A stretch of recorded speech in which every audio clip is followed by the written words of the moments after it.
au cœur du masculin, avec Normand Faubert.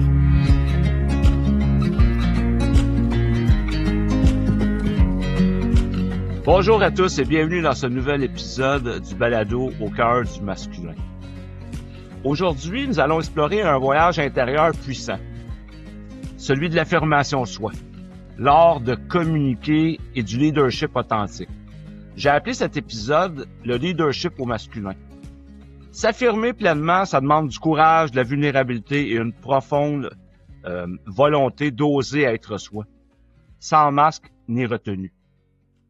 C'est un processus de transformation, en fait, qui touche autant nos relations que notre posture dans le monde. Puis pour en parler, j'ai invité un spécialiste dans le domaine et j'ai demandé à Perry Mandanichi. Salut Perry! Salut Normand, écoute, c'est un plaisir et privilège d'être avec toi ce matin. Ça fait un bout de temps qu'on s'était parlé d'ailleurs, puis je suis vraiment très content d'être ici. Ouais, moi aussi, ça me fait vraiment plaisir que tu aies accepté mon invitation puis que on puisse avoir cette conversation-là, que nos auditeurs puissent en profiter, Perry. Sans plus tarder, je voudrais prendre quand même quelques instants pour te présenter parce que pour moi, tu as été l'étincelle dans ma vie professionnelle qui a démarré quelque chose, puis tu as un parcours impressionnant, très inspirant, puis je voudrais quand même que nos auditeurs sachent quitter, puis on va le découvrir au niveau personnel, mais au niveau professionnel, j'aimerais ça te présenter. bien, merci. En fait, Perry Mandanichi, c'est un expert en communication et en leadership humain, auteur des ouvrages inspirants « Osez exprimer votre leadership humain » et « Sois la star de tes réseaux sociaux ». Perry se passionne pour l'art de la communication authentique et j'en ai été témoin. Perry Mandanichi a d'abord été chanteur, doubleur au cinéma, avant de se faire connaître comme DJ et animateur de plus d'1 millier d'événements corporatifs et privés. Ce cheminement l'a amené à explorer le développement personnel où il a découvert ses forces en communication et en leadership. Conférencier et consultant en marketing humain, il accompagne depuis plus de 10 ans des entrepreneurs qui valorisent l'humain dans leur message. Son expertise, en fait, réside dans l'accompagnement de celles et ceux qui souhaitent communiquer avec aisance, confiance et impact, que ce soit à travers la vidéo, des conférences ou tout autre médium. Ça te représente bien, je pense, Perry? Écoute, bien fait tes devoirs. C'est exactement ça. Merci. Ouais. Ouais. Puis tu sais, je sais comment à travers le storytelling, ta vie personnelle, ce que tu as traversé, puis on en parlera, mais tu sais, pour moi, tu as un parcours qui est très riche et varié, tu sais. Puis en fait, j'ouvrirais avec une première question qui est à quel moment, Perry, dans ta vie, as-tu réalisé l'importance que l'affirmation de soi et l'expression authentique, ça devenait un vecteur dans ta vie? Là? C'est une excellente question. D'une part, c'est sûr que j'ai un parcours atypique, là, tu l'as bien mentionné. J'ai pas un parcours traditionnel parce que déjà très jeune, là, à l'âge de 20 ans, j'ai confronté mon père. Je venais d'avoir mon bac en finance à l'âge de 20 ans en finance au HEC. Puis j'ai travaillé un certain temps là-dedans, mais j'étais vraiment pas heureux. J'en faisais des cauchemars. Puis je demeurais chez mes parents vers 21, 22 ans. Puis là, j'ai dû quitter au grand désarroi de mon père, comme tu as lu dans mon livre. Là, tu sais. Puis j'ai j'ai plongé dans l'inconnu. Puis aujourd'hui, je sais que c'est tendance, on parle souvent de ça, sortie de zone, plonger l'inconnu. Déjà dans la début vingtaine, je marchais à contre-courant d'une certaine façon. Mais j'étais tellement pas heureux que je me disais, je peux pas être pire que ça. Puis en même temps, je savais que j'avais eu mon bac en finance, fait que ça me donnait une certaine forme de confiance, mais je m'en servais pas de mon diplôme. Fait que j'ai grandi bon an, mal an à vivre des expériences enrichissantes sur mon chemin. Mais pour répondre à ta question, quand est-ce que j'ai eu le déclic de m'affirmer? Probablement que ça a commencé là, mais là, c'était intuitif, c'était inconscient. C'était pas... c'est pas une décision que je disais, hey, là, je prends ma vie en main. C'est plutôt que je quittais quelque chose qui me rendait malheureux. Puis là, je plongeais en espérant que les choses me rendent plus heureux. Fait que j'ai vécu des belles expériences. Puis oui, tu m'as bien mentionné tantôt, là, j'ai fait beaucoup de figurations dans des films, des deuxièmes rôles, puis des commerciaux à télévision qui ont roulé pendant 2 ans, à un moment donné, que je vois encore récemment. Puis je veux pas vendre de punch ici, mais qui font rire les gens parce que bref, ça, c'est dans ma conférence. Je veux pas tout... il y a des bouts rigolos dans mon parcours, Fait que puis donc j'ai chanté aussi dans des groupes de cover, comme on dit, de l'interprétation du rock and roll. Puis tu sais, à travers tout ça, je me cherchais, mais je me réalisais graduellement. Tu sais, parce que souvent, comme je mentionne dans mon livre, j'étais comme un bohème qui était quand même mieux organisé que les vrais bohèmes, tu sais, parce que j'avais une certaine structure, puis je voulais accomplir quelque chose, mais je savais pas nécessairement c'était quoi. Fait que les arts ont servi de tremplin dans ma vie beaucoup, parce que j'aime beaucoup la musique encore aujourd'hui. J'écoute de la musique à tous les jours. J'ai été DJ pendant 20-25 ans. J'ai animé des milliers d'événements, comme tu as mentionné. Puis au départ, j'étais un gars à la base réservé. Même si ça paraissait pas toujours, j'étais pas le genre de gars qui prenait tout le tapis puis disait hey salut puis de m'ouvrir, tu sais. Puis c'est là que je vais faire une distinction que j'ai animé longtemps, puis animer c'est m'accomplir jusqu'à un certain point, mais depuis une dizaine, pas une dizaine d'années, depuis une vingtaine d'années, j'ai commencé à suivre des ateliers de développement personnel avec la mère de mes enfants. Parce que notre couple, pas qu'il battait de l'aile, mais moi, je voulais trouver des réponses. Puis aussi, là, je l'ai invité, ma conjointe à l'époque. On a commencé à vivre beaucoup d'ateliers, participer. Là, j'ai vu vraiment qu'il se passe de quoi là-dedans. Là, puis là j'ai vu vraiment que animer, c'est une chose, communiquer, mais communiquer d'une façon authentique, puis d'ouvrir, puis de partager qu'est-ce qu'on ressent, c'est un autre niveau. C'est là que j'ai commencé, je pense, ça fait une vingtaine d'années, je dirais, début quarantaine, là, ça me trahit, là, je suis début 60, début 40, que j'ai commencé à mettre des mots sur qu'est-ce que je ressentais, qu'est-ce qui se passait dans mes émotions, puis tout ça. Puis tu sais, la vulnérabilité est devenue de plus en plus... J'ai apprivoisé ça, puis encore plus depuis 10 ans que j'ai suivi une formation à la Z, pour ne pas nommer, puis j'ai côtoyé mon ami François Lemay, j'ai connu Robert Savoie, Martin Latulippe. Là, j'ai pu commencer à voir que la vulnérabilité vraiment peut être vraiment un levier, une puissance pour aider à mieux communiquer. Puis aussi, en tant qu'entrepreneur, chez moi, l'humain m'a toujours interpellé en premier. C'est l'humain qui m'interpelle, tu sais, à travers les arts, à travers les sciences, à travers l'entrepreneuriat. Fait que c'est pas juste de vendre un produit, sauf que l'entrepreneur doit considérer à un moment donné d'arriver à vendre sa solution. Fait que là, je suis rendu loin, mais ça a démarré, je te dirais, à l'âge de 20 ans. Ça s'est poursuivi à l'âge de 40 ans. Puis aujourd'hui, ben là, j'ai fait le lien entre communiquer d'une façon authentique. Pour moi, c'est dire les vraies choses et offrir des solutions pour aider les gens dans la communication. Parce que quand tu communiques, tu peux vraiment aller loin dans la communication. Fait que ça passe souvent de soi. La communication que j'ai envers moi-même, qui se passe souvent entre la boîte à fou, là, puis la communication que j'ai avec les autres, puis de mettre des mots là-dessus. Fait que c'est d'oser dire les vrais mots. Puis c'est confrontant au départ, tu sais, pour toutes les gens. Puis moi, le premier, tu sais, il n'était pas question au début que je fasse des vidéos de parler de moi. Puis quand je vois les gens que j'accompagne, ouais, mais Perry, je veux pas parler trop de mes affaires. Mais ouais, tu vois, OK, pas de problème. Mais les gens aujourd'hui, en 2025, le moment où on se parle, je pense qu'on a un écœur en titre juste des vendeurs de balayeuses, le temps de vendeurs, puis on a plein de monde sur les réseaux sociaux. Mais qu'est-ce qui va distinguer l'humain? Dans ma perception, de plus en plus, c'est d'avoir une vraie connexion, d'avoir des vraies conversations.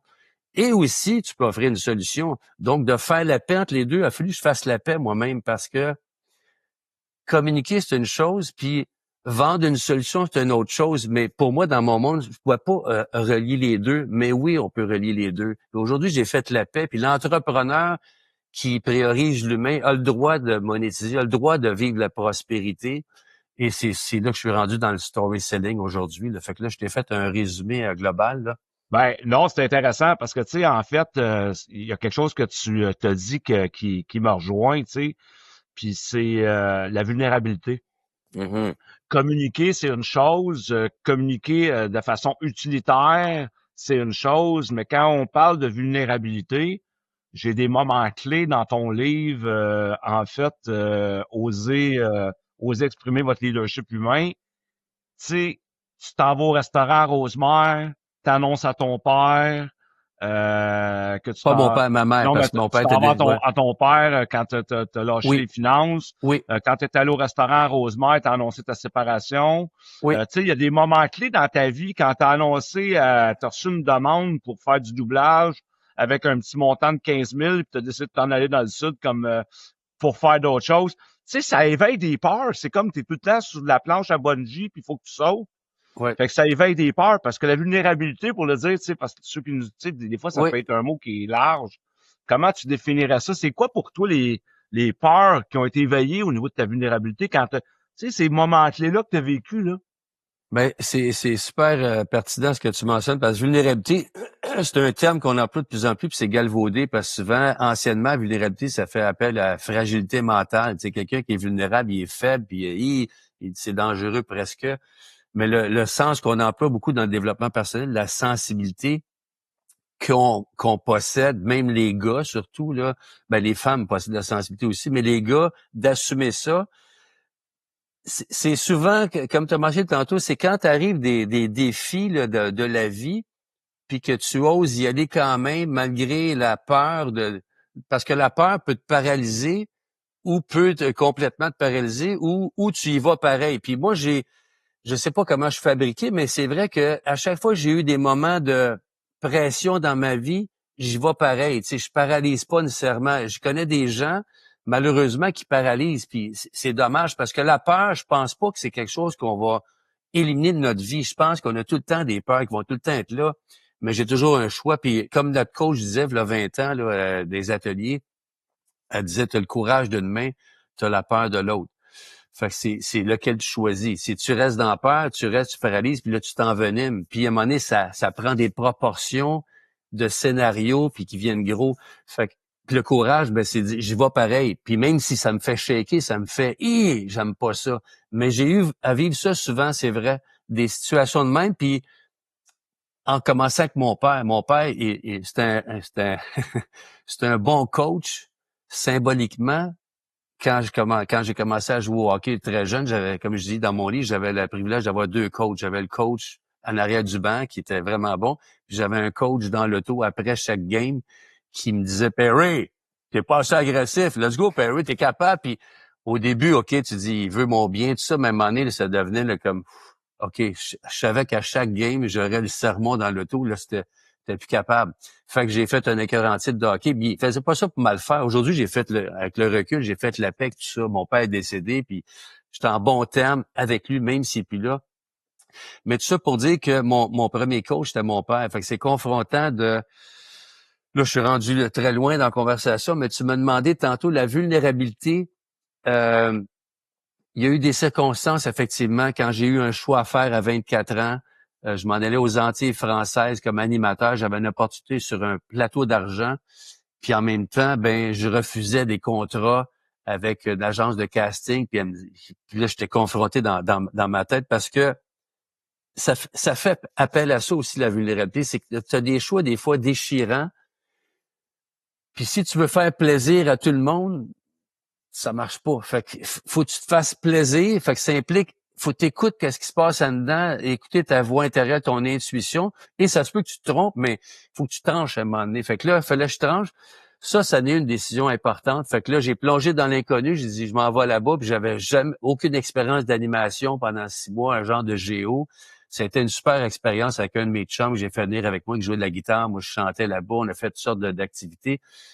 Ça, c'est une expérience. Il y en a un autre que tu as mentionné tantôt, c'est vrai, je me rappelle, j'avais un chum qui était dans le casting, puis je travaillais pour lui, puis il y avait des contrats pour moi, puis en même temps, ben j'avais des contrats de DJ pendant le mois de décembre, justement, qui arrivaient, qui étaient d'animation, qui venaient me chercher, puis lui, il m'offrait d'autres choses, puis j'ai gardé mes contrats d'animation parce que c'est ça qui me drivait plus, c'est ça qui était ma passion. Fait que souvent, on a des choix à faire, et ça implique de la vulnérabilité dans le sens que je vais-tu me tromper, tu sais, la peur qu'en arrête de ça, je peux me planter complètement. Puis cette peur-là qu'on apprivoise, puis on y va pareil, puis on risque. Le meilleur exemple, c'est Brené Brown, je sais pas si tu connais Brené Brown, elle a fait un TED Talk qui est populaire depuis 10-15 ans avec des millions de vues. Elle a passé avec Oprah déjà. Elle parle du pouvoir de la vulnérabilité. Fait que j'ai écouté ça à plusieurs reprises. D'ailleurs, c'est mon ami François Lemay qui m'avait suggéré ça il y a peut-être 10 ans d'écouter ça. Et aujourd'hui, je le réfère comme inspiration à mes clients. Elle a mentionné que la vulnérabilité, là, tant qu'on l'apprivoise pas, elle a fait des recherches auprès de milliers de personnes, ce qui rendait les gens heureux. c'est pas la gloire, le succès, l'argent. Oui, c'est tout le fun. C'est les relations, mais d'apprivoiser notre vulnérabilité, parce que quand on l'apprivoise pas, notre vulnérabilité, de oser autant dans une nouvelle relation amoureuse, un nouveau projet d'affaires, un nouveau projet entrepreneurial, une relation d'oser partager qu'est-ce que je ressens puis le dire, ben on se prive de la créativité, de la joie, puis je me rappelle pas l'autre, là, mais c'était vrai. Puis sinon, plus qu'on résiste à ça, c'est ça qui amène souvent des dépendances d'alcool, de sexe, de drogue, de workaholic, name it. Il y a toutes sortes de formes de dépendance parce que elle faisait le lien d'apprivoiser notre vulnérabilité. Donc, oser, puis c'est ça qui permet de se rendre heureux, même si on n'a pas toujours ce qu'on veut, mais on ose, on risque, on a l'audace. Et j'ai pas toujours fait ça non plus dans le passé. Je l'ai fait jusqu'à un certain point, mais là, je suis de plus en plus conscient depuis une dizaine d'années de tout ça. Là, c'est comme si j'ai pu mettre des mots MOTS sur qu'est-ce que les gens vivent. Puis encore plus, puis toi, tu es un exemple très inspirant, Normand, dans ta communauté d'hommes. Je me rappelle très bien, les hommes, on a tellement besoin d'apprivoiser ça, puis on grandit pas dans un univers que la vulnérabilité, c'est vu comme une force, puis ça peut te permettre d'ouvrir. On voit ça souvent comme un signe de faiblesse. Puis j'ai grandi là-dedans, moi, d'un monde de paraître, de compétition, puis la vulnérabilité, c'est un signe de faiblesse, etc. Le conditionnement masculin, tu sais, c'est ça, c'est le conditionnement masculin. Puis tu sais, ce que j'entends dans ton propos, c'est en fait, c'est que ta peur, quand tu me disais, tu sais, l'image, j'aime beaucoup l'image de la peur puis le courage, tu sais, c'est comme, c'est de prendre ça par la main, puis il faut que ton besoin de te réaliser, faut ton besoin d'être libre, de te créer dans ta vie soit plus fort que ta peur. C'est ça, c'est exactement ça. Je pense que c'est ça qui m'a drivé toute ma vie d'avoir. Puis au départ, c'était pour prouver à mon père que j'étais quelqu'un, puis que je correspondais pas nécessairement, parce que lui, il aurait tellement aimé que je poursuive mes études, ben pas mes études, mon bac, je l'avais, mais que je travaille là-dedans. J'ai laissé un emploi à l'âge de 21, 22 ans au Trosse Royal. Là, j'administrais des placements, une bonne job pour l'époque, puis j'avais ma Renault 5 GT, que je dis souvent, là, à l'époque, c'était populaire. J'ai laissé tout ça pour plonger dans l'inconnu, mais j'avais un avenir tracé un peu selon le schème populaire ou que mon père aurait tellement trippé. Mais quand j'ai commencé à oser aller dans mon ressenti, dans mon inconnu, là, ça challengeait. Puis là, c'est là que j'ai commencé à vivre en appartement avec des amis. J'ai commencé à vivre ma vie. Et je voulais toujours inconsciemment prouver à qui? À mon père, que je ferais quelque chose de ma vie. Et j'ai exploré ça. J'ai tiré la sauce. Là, tu sais, j'ai vécu bien des expériences. Puis moi, je me disais, puis les gens me regardaient, puis il y avait de la misère à me suivre. Puis tu sais, je comprends, tu sais, parce que je correspondais pas à un pattern typique. Ça a duré jusqu'à 38, 39 ans, à peu près. J'ai tiré jusque-là. Puis à un moment donné, j'ai rencontré la mère de mes enfants. Puis là, ça commençait à être plus stable. Et heureusement, je me suis créé une stabilité grâce à mes enfants. Puis même, j'étais DJ, mais d'une façon régulière. Je me qualifie plus entrepreneur et DJ parce que je faisais des suivis avec mes clients. Je pouvais avoir une centaine de contrats par année, du corporatif puis tout ça. Fait que j'ai roulé ma bosse puis j'avais un certain succès dans l'animation. Puis c'est ça qui m'a donné du gaz, la confiance, de l'aisance, du leadership, parce que je suis sorti de ma coquille, du gars réservé. Je vivais toutes sortes d'expériences, mais là, d'interagir avec des groupes de 100 personnes tout seul avec juste mon bout. Là, ça m'a permis de sortir de ma zone de confort, puis de ma vulnérabilité, puis d'y aller pareil. Puis ça m'a pris un certain temps, hein. Je le dis dans mon livre. Au début, là, je me cachais en arrière de mon bout. Je faisais danser, puis oui, j'avais du talent pour faire danser les gens avec la musique. Mais de prendre la parole puis commencer à faire des jeux avec les gens, ça m'a pris du temps. Puis là, quand je l'ai fait, puis j'ai vu que les gens commençaient à m'écouter, puis il se passe de quoi? J'ai dit, wow, c'est quoi qui se passe là? C'est le fun, là. C'est vibrant. J'ai commencé à interagir, puis là, ça m'a donné du power, de la puissance, de la confiance, du leadership. Et j'ai transposé ça, j'ai fait ça pendant des années, puis là, j'ai eu de plus en plus de bonne réputation, les gens me référaient, tout ça. Et quand je suis revenu au Québec, j'étais à Vancouver, je suis revenu au Québec, puis j'ai roulé ma bosse, tout ça, puis j'ai parti de ma business là-dedans avec ma femme, qui m'a donné un coup de main pour mes contrats, tout ça, que j'en parle dans mon livre. Puis mes enfants ont grandi, c'est des merveilles dans ma vie, c'est mes plus grands coachs. Ça m'a amené à faire de la vidéo après ça. Toute l'animation, j'ai transposé ça. Quand j'ai vécu la formation de l'AZ, là, au début, on fallait faire des vidéos. Puis les vidéos, ça me confrontait, moi, le premier. Puis oui, j'ai aidé beaucoup de gens après ça. Mais là, j'ai vu que les vidéos, dans le fond, c'est juste de transposer pas mal ce que j'avais vécu dans l'animation, puis mes peurs du début, mes voix paralysantes quand j'ai commencé à ouvrir devant un public, puis je me cachais. C'est les mêmes peurs qu'on a quand vient le temps de faire des vidéos, là, tu sais, parce que t'es tout seul devant ta caméra, puis là, les peurs, ils vont-tu m'aimer, vont-tu me faire rejeter, syndrome de l'imposteur, pourquoi qu'ils s'intéresseraient à moi, puis je suis intéressant, puis je banale, puis etc. Puis si t'écoutes ça, les mêmes choses de tantôt, là, la peur, tu restes là, puis tu fais rien. Si tu écoutes ton courage, tu y vas pareil, puis ça se peut que tu te plantes, mais la prochaine va être meilleure, puis la prochaine va être meilleure, puis comme Martin disait, c'est à force d'en faire, ça prend 10 fois, 20 fois, 50 fois, mais il faut que tu fasses des actions inspirantes, imparfaites régulièrement. Quand il m'avait dit ça, j'avais dit, OK, c'est vraiment ça, parce que l'ancien perfectionniste que j'étais, c'est jamais assez ça coche, je le ferai pas. Ben là, ils écouteront pas ça, ils vont rire de moi, puis tout ça, fait que tu fais rien. Fait que la vidéo était une continuité de l'animation. Aujourd'hui, c'est la conférence. J'ai des gens à bâtir la conférence avec une conversation.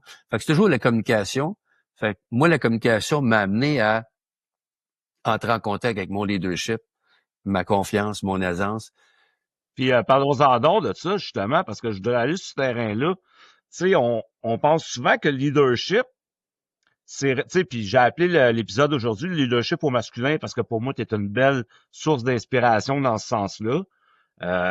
On pense que c'est souvent réservé aux entrepreneurs. Hein? On entend ça beaucoup dans le monde de l'entrepreneuriat, le leadership. Puis en réalité, là, chacun peut exprimer son leadership. Comment tu définirais, toi, ton leadership authentique qui a fait que tu as été inspirant pour des personnes? Ça s'est défini comment pour toi, le leadership? Puis encore aujourd'hui, là, avec tout ce que tu crées par rapport à tes conférences. Le fil conducteur de tout ça, là, ce qui me vient, c'est l'animation qui m'a amené à mon leadership.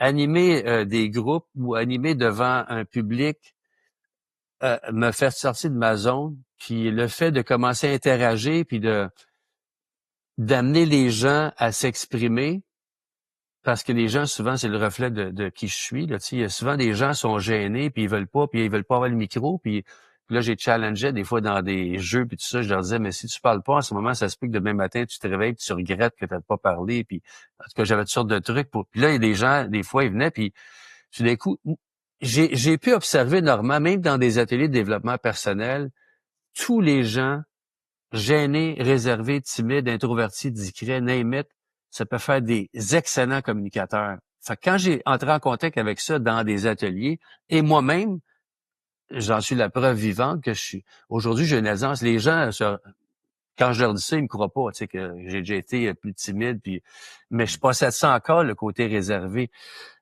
Ça pour dire qu'on a tous un message à communiquer.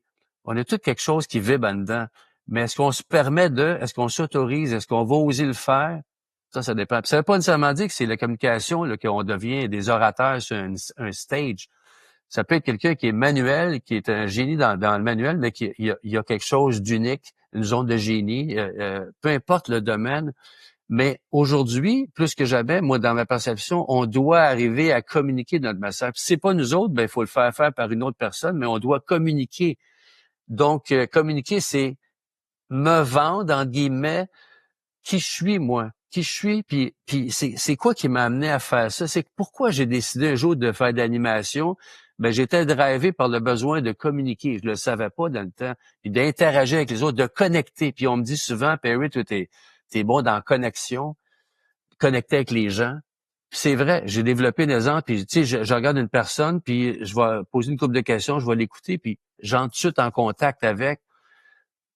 Je sais pas d'où ça vient, c'est comme ça, je l'ai développé, mais on a tous quelque chose qui nous appartient en propre. Puis quand je challenge les gens que j'accompagne, je leur demande c'est quoi votre zone de génie.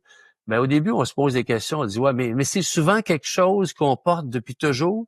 Puis quand on a grandi, quand on était jeune, on a l'impression que tout le monde pense comme nous autres. Puis plus tu avances, tu te rends compte, non, c'est pas tout le monde qui pense comme toi.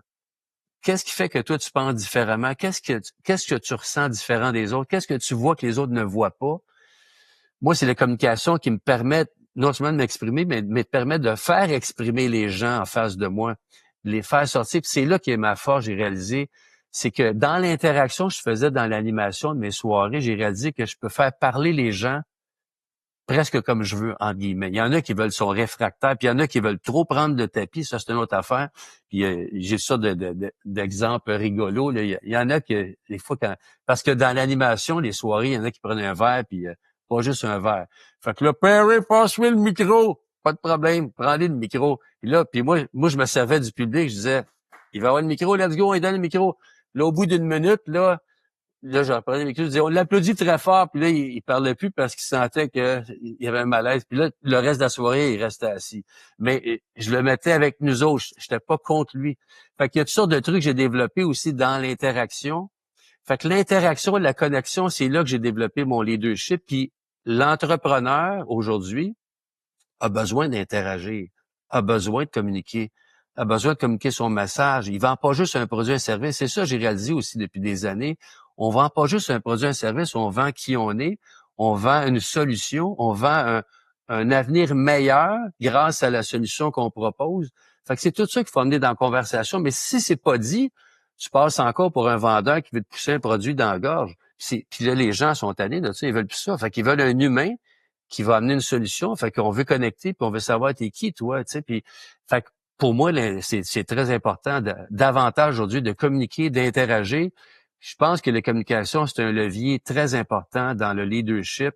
Puis, tu sais, si tu regardes les grands boss d'entreprise, c'est pas toujours les plus grands communicateurs. Il y aurait intérêt, des fois, à mieux communiquer, ou ils vont déléguer peut-être à quelqu'un d'autre. Mais tôt ou tard, ça prend de la communication. Puis, le bas blesse dans les entreprises, dans certaines entreprises. Quand la communication, c'est tout, souvent j'entends ça par ceux qui font des profils là, de personnalité, ils disent, ils fonctionnent beaucoup par silo des entreprises, malheureusement. Pas toutes. Puis celles qui fonctionnent bien, c'est parce qu'il y a une communication fluide. De temps en temps, il y a peut-être des pep talks. Je connais moins l'univers des entreprises dernièrement parce que je suis plus vers les solopreneurs, travailleurs autonomes, entrepreneurs. L'entrepreneur, c'est la même chose. Il doit communiquer son message, que ce soit à travers une vidéo, conférence, podcast que tu fais aujourd'hui. Ben on doit communiquer parce que les gens viendront pas cogner chez vous puis deviner que Normand Faubert est excellent comme en relation d'aide pour les hommes, tout ça. Fait qu'on a intérêt à entendre ton discours. Puis dans tes enseignements, pour moi, c'est la plus belle forme de marketing humain, pour moi, tu sais.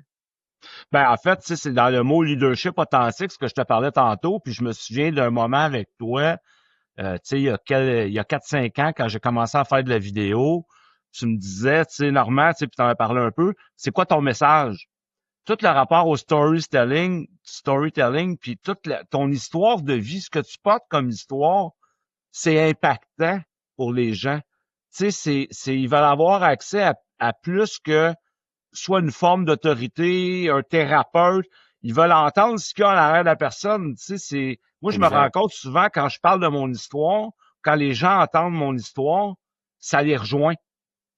Ils se sentent rejoints, ils sentent que ils peuvent connecter avec moi, ils sentent qu'au-delà de ce que j'ai à vendre, comme produit ou comme service, ils connectent avec l'être humain. Tellement, tellement. Puis tu sais, moi j'ai le droit de le dire, peut-être pas toi là, mais je sais pas dans tes ordres, mais là, je vais faire attention à comment je le dis, mais la façon que les thérapeutes de l'époque ou psychologues ont été formés, malheureusement, ils n'ont pas nécessairement toujours le droit de parler d'eux autres. Je vais dire ça comme ça. Je trouve ça triste et malheureux. Pourquoi? Parce que je sais que le but n'est pas de se glorifier puis parler de soi. C'est pas dans ce sens-là. Mais les gens, tu viens de le donner l'exemple concret, tu viens de confirmer ce que je vois depuis des années. Les gens ont besoin de connecter puis de s'identifier de temps en temps avec une personne qui peut les comprendre, qui peut les guider et les amener vers une libération, une transformation, une amélioration, quoi que ce soit. Mais si c'est juste comme l'ancienne façon, puis moi, c'est sûr qu'à un moment donné, j'en ai fait un écœurant titre. Ça a commencé avec mon père qui me disait « Fais pas ce que je fais ce que je te dis. » Fait que là, je me disais ça, j'avais de la misère avec ça. Fait que c'est un peu ça le discours que l'ancienne façon que je trouve, puis qu'on s'en va vers quelque chose de nouveau. C'est important d'enseigner, oui. C'est important de guider, oui. Mais pas au détriment de ne jamais parler de soi.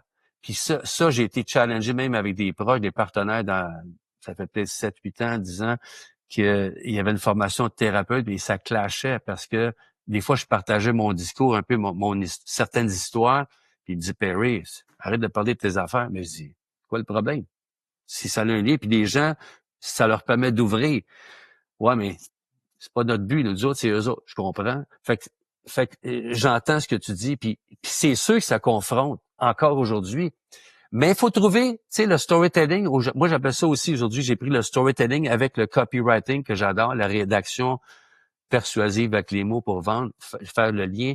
C'est de comment faire le lien entre les deux, raconter certaines histoires. Puis je suis encore là-dedans aujourd'hui, raconter les bonnes histoires authentiques, pas tout ton parcours, pas toute ta vie, certaines histoires inspirantes que tu as vécues toi-même, des transformations que tu peux inspirer les gens à s'identifier, qu'eux autres aussi peuvent transformer parce que tu es un exemple. Donc, ils ont confiance davantage. Pour moi, c'est la nouvelle tendance. On s'en va vers ça. Là. Tu sais, les gens ont besoin de s'identifier, à faire confiance, à avoir de la crédibilité, mais pas juste des diplômes, autrement dit. Le diplôme, oui, je suis pas en train de dire que c'est pas correct. Mais as-tu vécu un certain chemin? Es-tu capable d'en parler en lien avec ce que tu enseignes? Pour moi, ça a de la puissance. Puis, tu sais, tantôt, on parlait de Robert Savoie. C'est un grand chat, mais moi, Robert Savoie, écoute, c'est l'exemple pour moi qui incarne à 150% son message. Il parle de pardon. Il a vécu toute une histoire que je ne rentrerai pas là-dedans aujourd'hui, là, mais ceux qui les connaissent, son histoire est puissante. Puis la façon qu'il s'est retroussé les manches, qu'il a vécu ça, qui a transformé grâce à ça, c'est tellement puissant que c'est sûr que les gens dans la salle peuvent pas faire autrement qu'avoir confiance dans ce qu'il dit, puis qu'est-ce qu'il vit, fait qu'ils vont le suivre. Fait qu'aujourd'hui, le lien que je propose aux entrepreneurs, trouvez votre lien avec votre histoire ou certaines tranches de votre storytelling et ce que vous offrez, puis trouvez le lien entre les deux et vous allez avoir de l'impact, ça va être incroyable. Parce que les gens veulent connecter avec qui vous êtes. Puis on a souvent tendance à banaliser notre parcours aussi. Ou des fois, on se dit, ouais, mais c'est pas si important que ça. Puis moi, le premier, quand j'ai commencé à parler j'ai déjà vécu du rejet, vécu une faillite, j'ai vécu des problèmes de santé, tu sais, c'est tous des trucs que on n'ose pas parler, mais en même temps, qui n'a pas vécu de défis? Qui n'a pas vécu de défis? Même les plus grands docteurs, tout ça, ils vivent toutes des affaires. Fait que c'est ça. Mais en fait, tu parlais de valeur, tu sais, ça m'inspire à te poser une question par rapport à ta valeur. Tu sais, t'en parles aussi dans ton livre, tu sais, ta valeur inestimable. Tu sais, l'estime de soi, c'est parce qu'on est. La confiance en soi, c'est parce qu'on fait.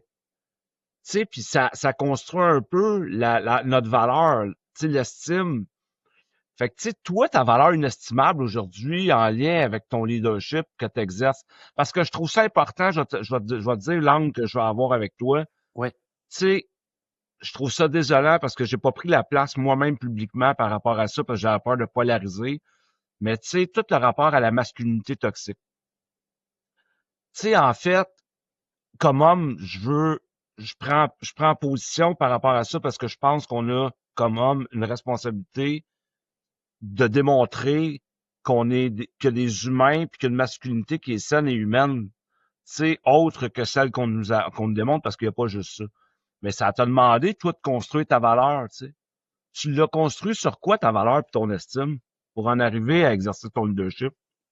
Ben, je te dirais que j'ai pas procédé toujours dans le bon sens parce qu'au départ, c'était beaucoup dans le faire. Et depuis une vingtaine d'années, ça a bifurqué vers l'être davantage, puis encore plus depuis 10 ans, puis encore plus récemment, je suis plus en contact avec ça. Puis c'est ce qui est le plus important. Tu as mentionné de bons termes. L'être, c'est beaucoup plus dans l'estime. Et je manquais d'estime jeune, moi. Tu sais, j'allais la chercher ou prouver que pour avoir le regard, l'approbation, l'admiration, parce que je portais la blessure du rejet solide.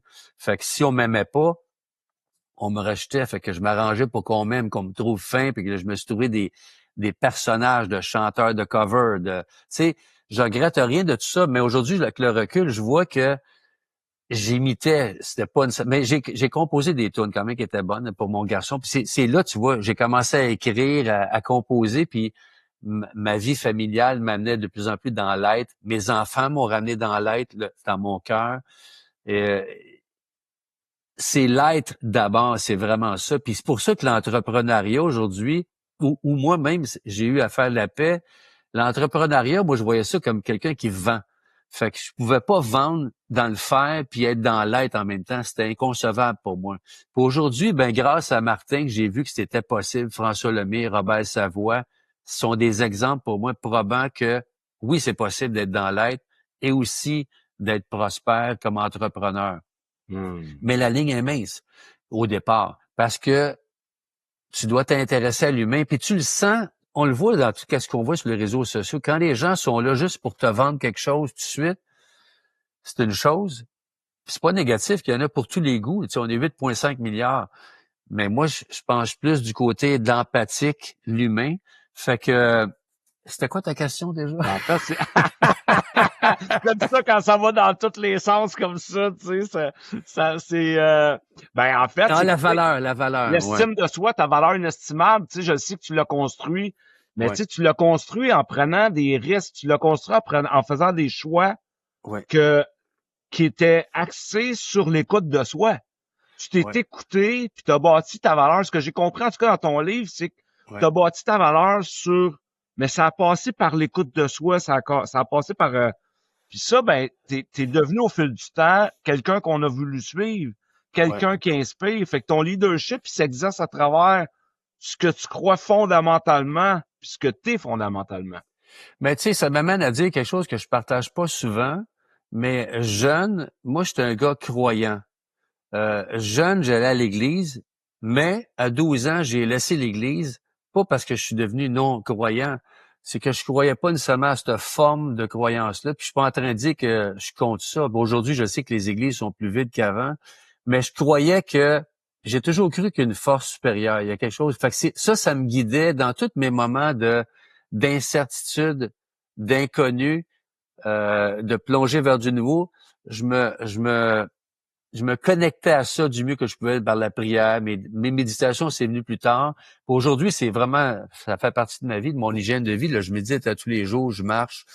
C'est ça qui me permet de voir que tout a un sens, malgré tout le monde qui a pas l'air d'avoir du sens autour, c'est incertitude. Je me dis, il y a un sens au-delà de tout ça. Fait que ça m'a permis de grandir. Je pense que c'est ça, je porte ça depuis toujours, je pense depuis très, très jeune. Fait que c'est ce qui me permet de passer à travers, qui me permet de connecter davantage à ma valeur, mon estime. Puis dans mes imperfections, tu sais, parce qu'à un moment donné, j'ai accepté aussi que je suis pas parfait. Bon, on est parfait dans notre imperfection, mais je veux dire, je suis pas, tu sais, on a des forces, des faiblesses, puis de grandir là-dedans. Fait que ça m'a permis. Puis le fait de vivre plusieurs expériences m'ont donné de la confiance, parce que j'étais dans le faire. Tu sais, j'accomplis des choses, ça me donne inévitablement de l'aisance, de la confiance, du leadership. Mais l'être s'est développé davantage. Depuis une vingtaine d'années, je suis entré en contact davantage avec mon être, Perry. J'ai pu mettre des mots MOTS sur qui je suis, alors qu'avant, je le savais par bribes, mais c'était plus nébuleux. Fait qu'aujourd'hui, puis encore là, tu sais, je continue à grandir. Puis moi, je pense aujourd'hui que pour grandir davantage, c'est en aidant d'autres à grandir que je grandis encore. Fait que je continue à aider des gens autour de moi, de mes clients, des gens sans prétention que sont à la même place que moi, ou peut-être un pied de moins, parce que mais on se comprend, mais ils grandissent, j'ai grandi. Fait qu'on grandit ensemble. Et ça m'a parlé, ce discours-là, quand j'ai compris que on grandit ensemble. C'est pas un au détriment de l'autre. Puis c'est pour ça que les biais des communautés, des groupes, des tribus, c'est ça la beauté, parce que c'est ça la vie, tu sais. Fait que on est tous interconnectés. Fait que ça me ramène de l'estime, je pense, de voir que j'ai de l'impact avec des gens autour de moi. Et eux ont de l'impact sur ma vie aussi. Puis ça me permet d'entrer davantage dans l'humilité. Ben, en fait, pour conclure, là, tu sais, Perry, quel message t'aimerais laisser à nos auditeurs, tu sais, qui hésitent encore à oser s'affirmer et exprimer leur plein potentiel, là? Le message que je peux vous dire, ben, tu sais, comme je disais tantôt, je suis convaincu à 150% que chacune qui écoute en ce moment a un message. Puis la seule chose qui empêche d'exprimer son message ou de sa valeur ou de sa zone de génie ou de son X ou de sa mission, pour moi, ça ressemble pas mal toute la même chose. c'est simplement des croyances limitantes que on a, que j'ai eu, que j'ai encore, que j'en libère une, puis un autre, puis un autre. La peur du rejet, la peur de me faire critiquer, je suis pas à la hauteur, nos parents nous ont dit telle affaire, arrête de rêver, fais pas ci. Fait que toutes ces croyances-là, ça, c'est tout ça qui empêche la beauté d'émerger, puis le message de sortir. Fait que c'est d'adresser qu'est-ce qui m'empêche, moi, d'exprimer ce que j'ai toujours voulu exprimer, puis qu'on m'a déjà dit peut-être dans le passé, mais j'ai pris ça comme avec un grain de sel, mais que je possède, moi, puis que je pourrais créer un impact, je pourrais inspirer des gens, peu importe le domaine. On a tout quelque chose d'unique. Fait que moi, je pense que c'est simplement ça, c'est que chaque être humain, pour moi, a la parcelle divine, le divin que je disais tantôt, que je crois. Puis ce qui empêche de connecter avec ça, c'est simplement nos croyances. Fait que c'est important de regarder c'est quoi les croyances qui m'empêchent pour les libérer, pour vibrer dans la vie, puis triper. Hey, écoute, Perry, là, j'aurais parlé encore 1 heure avec toi, tu sais. Tu sais, puis t'écouter, en fait, ce que ça réveille pour moi, c'est le manque d'avoir plus souvent cette connexion-là avec toi. Puis je vais prendre soin de ça en 2025, c'est très, très, très sûr. Perry, merci infiniment, en fait, pour cette conversation inspirante. Merci, Normand, j'ai des frissons. Merci d'avoir eu l'élan de me challenger, puis j'adore ça. J'adore parler avec toi, Normand. Merci beaucoup. Merci. Merci. Puis en fait, j'aimerais ça te donner la chance aussi, tu sais, Perry, de parler un peu de ce que tu fais. Tu sais, c'est inspirant. Puis je pense que ça peut aider nos auditeurs qui seraient intéressés à te rejoindre, contacter. Tu fais plein d'affaires intéressantes. Fait que j'ai envie de te laisser la place. Tu sais, où on peut te rejoindre, Perry, si on veut te rejoindre? On peut me rejoindre sur mon site web, sur une adresse courriel que je te donnerai si tu veux tantôt. Là. Puis en gros, là, ce que j'offre, je suis vraiment dans une phase en ce moment de story selling, comme je disais tantôt, pour la conférence, pour les offres de services. Puis pour moi, c'est juste des médiums différents, mais c'est toujours la même conversation. Fait que c'est développer une conversation entre l'entrepreneur et son client pour développer des liens de confiance, de crédibilité. Fait que je décortique tout ça là, dans le monde de comment bâtir une conférence percutante avec du story selling, puis la vidéo en fait partie. Je touche moins la vidéo, mais je touche la vidéo aujourd'hui, mais je m'en sers comme outil pour pratiquer dans la conférence. C'est une façon un peu pas orthodoxe. Là, je fais pratiquer des segments de la conférence en vidéo pour les gens. Puis mes offres, c'est ça. Fait qu'en gros, c'est ça. Je veux pas étourdir trop, Alors, mais c'est... en fait, on va donner toutes les informations dans la description de l'épisode d'aujourd'hui, très certainement, tu sais. Ben, merci encore, Perry. Puis en conclusion, à vous qui nous écoutez, souvenez-vous, votre voix, votre présence et votre message ont de la valeur. Et tellement. Tu sais, quand on fait avec les peurs, puis notre besoin de se réaliser, de se créer, oser prendre notre place plus forte, ben faites confiance à cette valeur-là, puis faites-vous confiance dans le leadership que vous pouvez exercer, tu sais, au quotidien. Si je peux me permettre, là, si les gens vous aimez aller sur YouTube, là, si vous avez la chance d'aller voir un extrait du film Coach Carter, c'est tellement puissant. Puis le message, rapidement, dans ce film-là, c'est que c'est toute une gang de délinquants, rebelles secondaires, puis que il y a un coach qui est parachuté dans l'école pour venir les guider. Puis au début, il est très réticent à ça parce que c'est une gang vraiment là des durs à cuire.